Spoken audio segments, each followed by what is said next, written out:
פרק רביעי של ארץ הלגו, שובו של קיינן. בואו נלך לבדוק את המשתתפים שלנו, שהם לא כולם.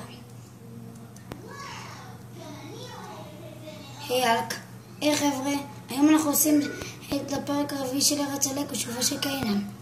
בסדר, אז בואו נתחיל. יאללה! פלקון, אנטמן, ספיידרמן, קפטן אמריקה, האלק, שתוק כבר, לא בא לי לחתוך את הרגליים. די כבר, שתוק.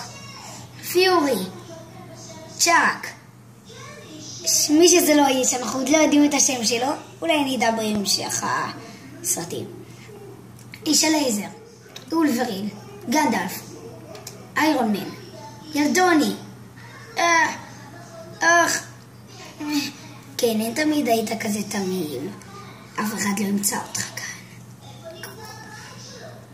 אוי לא, המשקפת שלי באמת רואה את הכל נכון. אני חייב לשגר את הצוות לכאן. אתם לא תאמינו מה קרה. קיינן נקלע.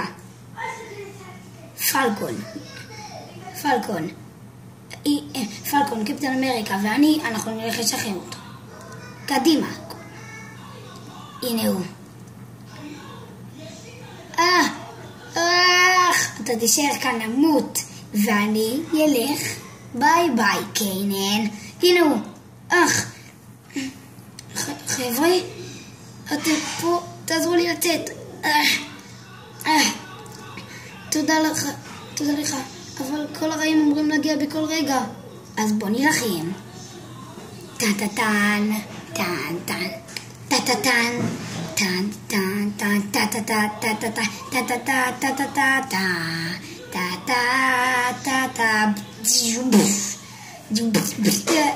טה-טה-טה, תרים ידיים, טה-טה-טה, תיזהרו, טה-טה-טה-טה, טה-טה-טה, הקפי זה, טה-טה-טה, פלקון,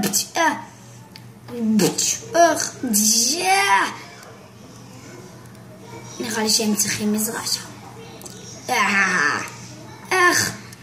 זוז אחורה. טה-טה-טן. נראה לי שהם צריכים שם את העזרה.